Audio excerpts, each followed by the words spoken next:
व्रत माना जाता है। यह व्रत माघ मास की पूर्णिमा को किया जाता है और इसका विशेष संबंध स्नान, दान, जप, तप और भगवान विष्णु की आराधना से है। शास्त्रों के अनुसार माघ मास में किया गया स्नान, दान और व्रत 100 यज्ञों के बराबर फल देता है। प्रिय साथियों, कथा को अंत तक अवश्य सुने। एक समय की बात है, भारतवर्ष की पुण्य भूमि पर एक ऐसे राजा का शासन था जिसके प्रताप की दुंदुभी दूर दूर तक बजती थी। नाम था उसका महाराज इंद्रजीत। उसका वैभव, उसका ऐश्वर्य ऐसा था कि दूर से देखने वालों की आंखें खली के खुली रह जाती थीं।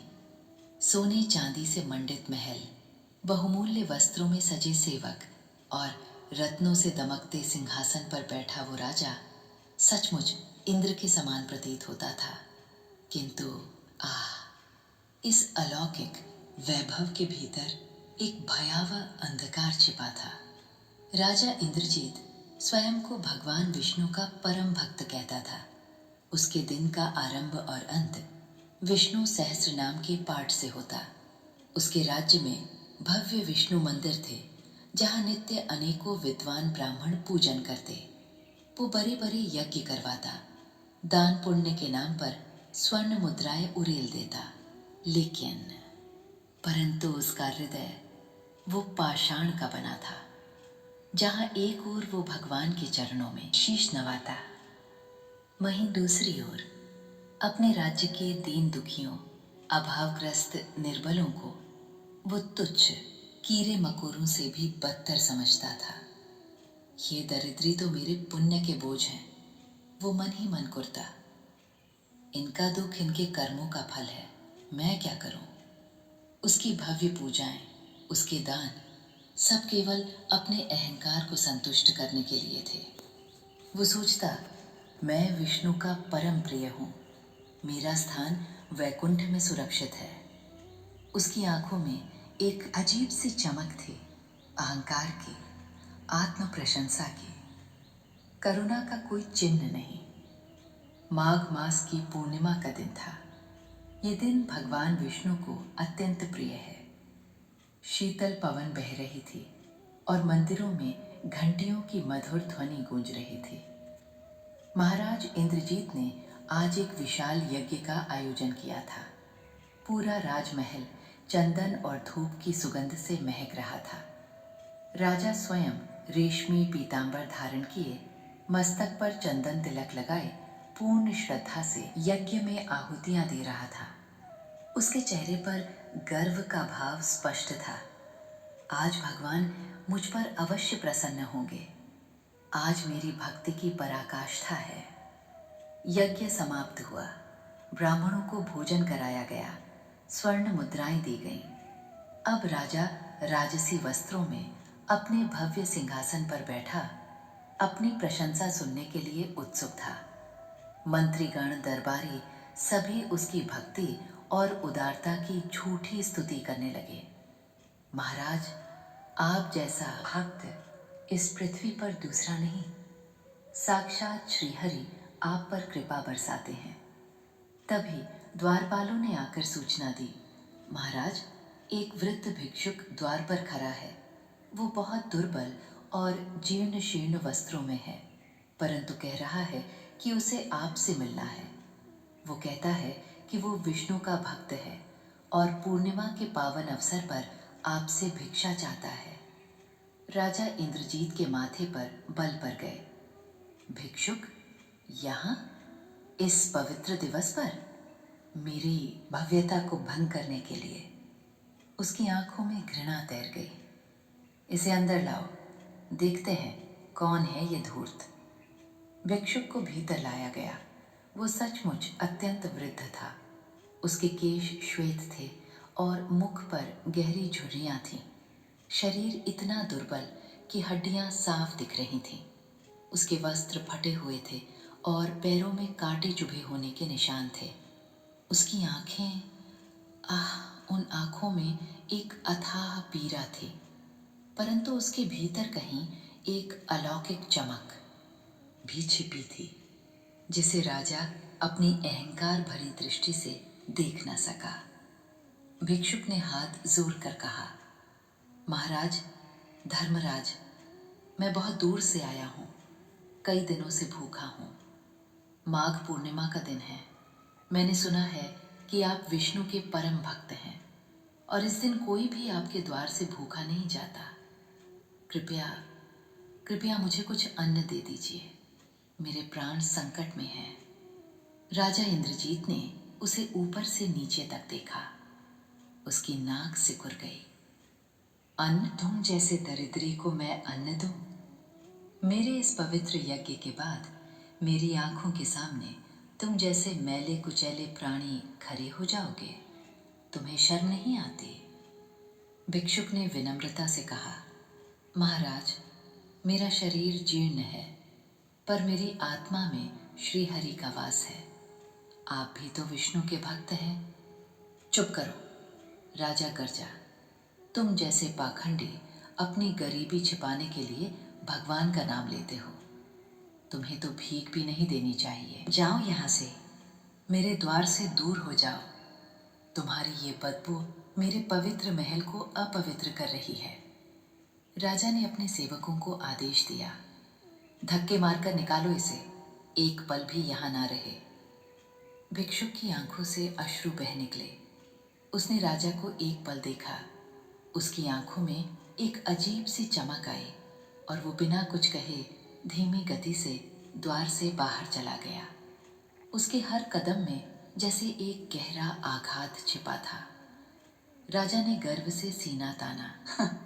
ऐसे निकम्मे लोगों का यही हश्र होना चाहिए।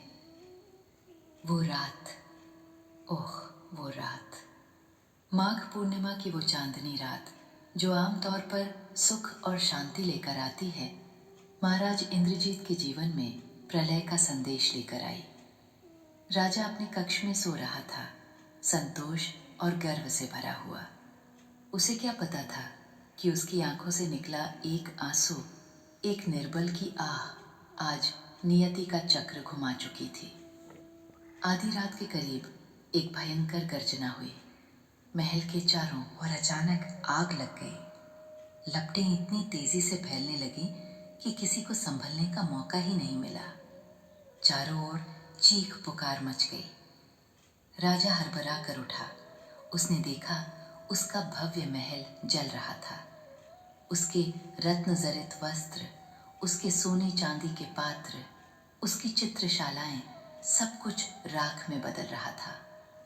ये क्या हो रहा है? राजा चीखा, सेवकों, पानी, आप बुझाओ। पर उसके सेवक जो कल तक उसकी सेवा में लगे थे, आज जान बचाने के लिए भाग रहे थे। उसकी अपनी सेना जो पड़ोसी राज्यों को कंपा देती थी, आज आग के सामने बेबस थी। इससे पहले कि वो कुछ समझ पाता, एक और भयावह समाचार आया। पड़ोसी राज्य जिससे उसकी पुरानी शत्रुता थी, ने इसी मौके का फायदा उठाकर आक्रमण कर दिया था। उसकी सेना तितर बितर हो गई और राज्य के खजाने को लूट लिया गया। एक के बाद एक आघात। उसका सिंहासन छीन लिया गया, उसकी रानियों को बंदी बना लिया गया, उसके पुत्रों को मार दिया गया। सुबह होते होते महाराज इंद्रजीत, जो कल तक एक शक्तिशाली राजा था, आज एक बेघर बेसहारा भिखारी बन चुका था। उसके शरीर पर सिर्फ फटे पुराने कपड़े थे, राख से सना हुआ चेहरा और आंखों में अविश्वास। उसका सब कुछ खो गया था। महल से बाहर निकलते ही उसने देखा, जहां कल तक उसका वैभव फैला था, वहां आज केवल धुआं उठ रहा था और राख के ढेर थे। लोग उसे पहचान कर भी मुंह फेर रहे थे। कोई मदद के लिए आगे नहीं आया। वे लोग जिन पर उसने कभी अत्याचार किए थे, आज उसे देखकर प्रसन्न हो रहे थे। राजा इंद्रजीत नहीं, अब वो सिर्फ इंद्रजीत था। भूख से बिलबिलाता, प्यास से कंठ सूखा हुआ, उसने सड़कों पर भटकना शुरू किया। जहां कल तक उसके रथ दौड़ते थे, आज उन्हीं सड़कों पर वो नंगे पैर चल रहा था। लोगों की घृणित दृष्टि उसे भेद रही थी। उसने कभी सोचा भी न था कि ऐसा दिन भी आएगा। दिन बीतते गए, सप्ताह और फिर महीने। इंद्रजीत ने भिखारी का जीवन जिया। उसने वही भूख और अपमान सहा जो उसने कभी दूसरों को दिया था। लोग उस पर थूकते, पत्थर फेंकते और उसे धिक्कारते। उसे अपने अहंकार भरे दिन याद आते जब वो गरीबों को कीड़े मकोड़े समझता था। आज वो स्वयं एक कीड़ा था जो दूसरों की दया पर जीवित था। ठंड में ठिठुरता, गर्मी में झुलसता, बरसात में भीगता। उसके शरीर पर जगह जगह घाव हो गए थे। एक दिन वो एक पेड़ के नीचे बैठा था। भूख से पेट में ऐंठन हो रही थी। उसने देखा एक बूढ़ी औरत जो स्वयं भीख मांगकर जीवन यापन करती थी, अपने हिस्से का एक टुकड़ा अन्न एक भूखे कुत्ते को खिला रही थी। ये दृश्य देखकर इंद्रजीत की आत्मा भीतर तक कांप उठी। उसे अपने वो दिन याद आए जब उसने उस वृद्ध भिक्षुक को अपने महल से अपमानित कर निकाला था। वो भी तो भूखा था। उसके मन में एक भयानक पश्चाताप की लहर उठी। मैंने उसे अपमानित किया, दुत्कार दिया। क्या वो साक्षात भगवान ही थे? उसकी आंखों से आंसू बहने लगे, पर ये आंसू अहंकार के नहीं, आत्मग्लानि और पीड़ा के थे। उसने अपने हाथ जोड़े। हे प्रभु, मैंने कितना बड़ा पाप किया। मैंने आपकी करुणा को ठुकरा दिया। मैंने आपकी सेवा के नाम पर केवल अपना मान बढ़ाया। मैं कितना मूर्ख था। भूख, प्यास और पश्चाताप से उसका शरीर कांप रहा था। उसे लगा जैसे उसका अंत निकट है। उसने अपनी आंखें मूंद ली और उसके भीतर से एक चीख निकली। हे नारायण, कहाँ हो आप? मैंने आपको समझा नहीं। मुझे क्षमा करो, मुझ पापी को क्षमा करो। उसकी आंखों से आंसुओं की धारा रुकने का नाम नहीं ले रही थी। वो अपनी सारी शक्ति बटोर कर रोने लगा, फूट फूट कर, जैसे उसका हृदय पिघल कर बाहर आ रहा हो। उसकी आत्मा की हर कोशिका क्षमा मांग रही थी। हे प्रभु, मैंने आपको नहीं पहचाना। मैंने आपके अंश को, आपके ही स्वरूप को अपमानित किया।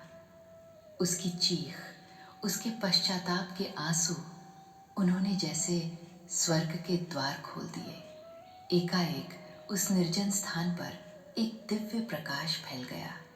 हवा में एक अलौकिक सुगंध घुल गई और एक अद्भुत संगीत की ध्वनि गूंजने लगी। इंद्रजीत ने अपनी आंखें खोली। उसके सामने जो दृश्य था उसे देखकर वो ठगा सा रह गया। वहां कोई भिक्षुक नहीं था, कोई वृद्ध नहीं था। वहां स्वयं भगवान विष्णु प्रकट हुए थे। उनके श्याम वर्ण का शरीर पीतांबर में लिपटा हुआ, गले में वैजयंती माला, चार भुजाओं में शंख, चक्र, गदा और पद्म धारण किए हुए। उनका मुखमंडल करोड़ों सूर्यों के तेज से चमक रहा था। फिर भी उसमें एक शांत, मधुर मुस्कान थी। उनकी आंखें, वही आंखें जो भिक्षुक के रूप में उसने देखी थीं, अब उन आंखों में असीमित प्रेम, करुणा और दिव्यता थी। इंद्रजीत भय से कांप उठा। वो तुरंत भगवान के चरणों में गिर पड़ा। प्रभु, प्रभु, आप ही थे वो भिक्षुक। उसके मुंह से शब्द नहीं निकल रहे थे। वो अपने अश्रुओं से भगवान के चरणों को धो रहा था। मैं पापी, मैंने आपको अपमानित किया। मुझे क्षमा करे दयानिधे। भगवान विष्णु ने अपने शांत गंभीर स्वर में कहा, उठो वत्स। उनकी आवाज में एक ऐसी मधुरता थी जिसने इंद्रजीत की आत्मा को शांत कर दिया। तुमने मुझे पहचाना नहीं इंद्रजीत। तुमने मेरी भक्ति तो की, पर मेरे स्वरूप को नहीं समझा। तुमने मेरे मंदिरों में धन चराया, यज्ञ किए, परंतु मेरे ही अंश को, जो प्रत्येक जीव में वास करता है, उसे अपमानित किया। इंद्रजीत सिसकियां भरते हुए बोला, प्रभु, मेरा अहंकार, मेरे ज्ञान का अंधकार। मैंने सोचा था कि केवल बड़े बड़े अनुष्ठान ही भक्ति हैं?